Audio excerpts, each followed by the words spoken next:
One day, Mr. Sun and Mr. Wind were having an argument about who was stronger when they spotted a man walking along the road. They challenged one another to see who could get the man to remove his coat. Well, it was Mr. Wind's turn first, and Mr. Wind said, "Right lads, let's fucking rush him," and began to blow and blow, but despite all of this, the man only buttoned his coat tighter, and Mr. Wind blew some more until he was exhausted. But now it was Mr. Sun's turn. Unlike Mr. Wind, Mr. Sun was very modest and restrained, and said, "Right, you dopey cunt," and began to shine and shine, all the while quietly whispering, "Take off your fucking coat, you stupid cunt."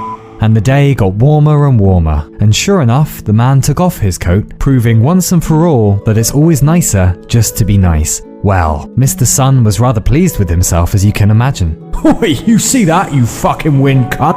And the day continued to warm up, and the man took off his t-shirt because it was hot. And next he took off his trousers, revealing a number of politically reprehensible tattoos. And Mr. Wind said, "Look what you've done, you stupid sun cunt!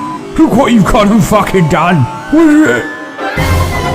For a very long time, many of us believed that the Earth was at the center of the solar system called geocentrism. And to be fair, it does kind of look that way from the ground if you don't know better. But plenty of people in history pushed for a sun at the center model called heliocentrism. One proponent was a rather clever 16th century philosopher called Giordano Bruno. He also believed that stars were distant suns with their own planets. In the 1500s, remember. A normal idea today, pretty wackadoodle back then.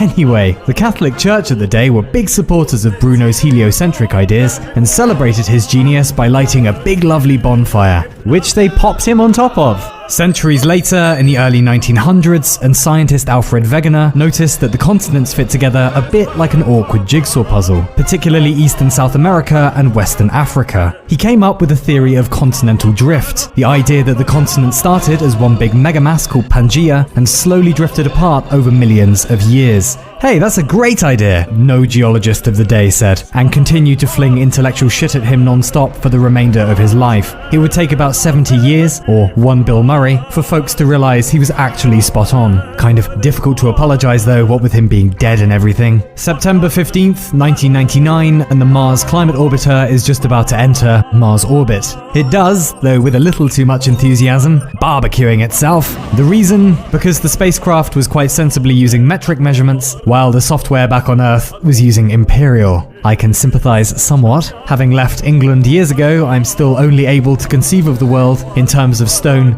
inches, and repressed childhood sadness. Anyhow, that's all just the beginning, really, because the history of human civilization is one long failure of critical thinking. Like the time humans invited a big wooden horsey into Troy. Like the time humans killed Julius Caesar in an attempt to save the Roman Republic and killed the Roman Republic. Like the time humans prescribed cocaine to treat hay fever and meth as a diet pill and heroin as a cough syrup to children. Like the time humans repeatedly kept insisting on invading Russia during the winter. It's far too cold, wear a fucking hat. Or some nice booties. Or maybe some fucking gloves! We are not a species built for critical thinking. Just to illustrate the scale of the problem, is this a duck or a bunny? Or which of the two orange circles is bigger? The one on the left or the one on the right? Neither, they're both the same size. Likewise, which is rotating faster, the sphere or the column in the center? Neither, it's a still image, your brain is kindly animating it for you. And finally, if you run your eyes over each of these cat pictures, is there one in particular that stands out? The answer is this one, obviously, because she's my cat and she's fucking gorgeous, and these are just silly optical illusions that trip us up. How the hell are we supposed to see true reality when it comes to things that actually matter in our lives? Well, for as long as we've been trying to grapple with old Johnny reality, there has been an enemy sabotaging us at every turn. They live in our brain bits, and they are called logical fallacies. The correlation fallacy, for example. We live in a world now swamped in data and numbery wombas, and it makes it very tempting to look for correlations. One that took a shamefully long time to admit was the now obvious link between death sticks and lung cancer. Then again, careful there, Chuckles. There's also a highly compelling correlation between the number of people who drowned by falling into swimming pools from 1999 onwards and the number of films around that time Nicolas Cage appeared in. Correlation does not necessarily imply causation.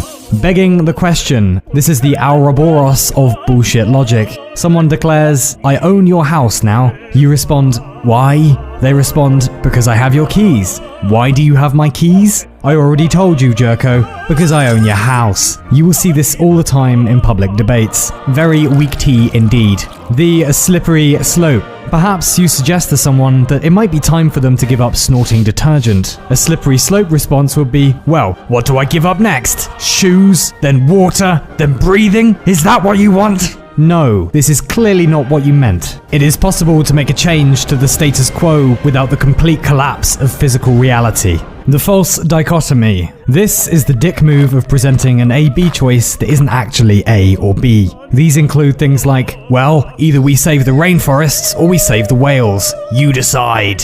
What? Why? Can't we just do both? Or one that really gets my goat, if science can't prove everything immediately about how the world works, then it must all be magic. What? Why can't there just be an honest gap between science and truth called "we don't know yet, but we'll get there one day"? Nofgeology, mother lovers. And that's not even the half of it. Our brains are riddled with these bastards, ready to trip us up at any moment. The argument from tradition, the argument from false authority, the argument from because I read half a fucking Wikipedia article. We are constantly falling prey to silly patterns of thought, and the only safeguard against them is eternal vigilance. And possibly drugs. All that being said, one point that rarely gets brought up in critical thinking is that there is something more satisfying than winning arguments, and that's not getting into arguments. As a kid and a teen, I was quite obsessed with psychic phenomena like telekinesis and telepathy. But the more I looked into it, the more it all just seemed like anecdotal evidence, and so far, no psychic feats confirmed under fair experimental conditions. All the same, I finally lost my faith one day while watching UK daytime TV, and one of those psychics was on claiming to talk to dead people's relatives. I'm sure you know the drill. Hey, anyone in the audience know a dead person whose name begins with E? Or J? Or any letter in the English alphabet? Ooh, I do! Oh, thank fuck for that. And they're telling me they knew you somehow. Oh god, yeah, it was my grandfather. And they're telling me they were your grandfather. Wow, that's incredible. How did you do that? And I'm sensing they died from something that made them dead. Oh my god, he's a wizard! Why do these ghosts always have really specific messages, but simultaneously can only remember the first letter of their own fucking names? Anyway, it suddenly hit me, either this guy is actually talking to the dead, which will completely revolutionize modern science, or this motherfucker is taking advantage of fragile people who are grieving for their loved ones, and he's doing it for monetary gain. Which is a very special flavor of evil, I hope you will agree. It destroyed my faith in psychics, and gave me, shall we say, an overly passionate dislike of people making big metaphysical claims they couldn't back up. And every time I came across people at parties or over dinner who hinted at even the most gentle metaphysical sentiments, everything happens for a reason, or whatever, I became, there is no other way to put it, an obnoxious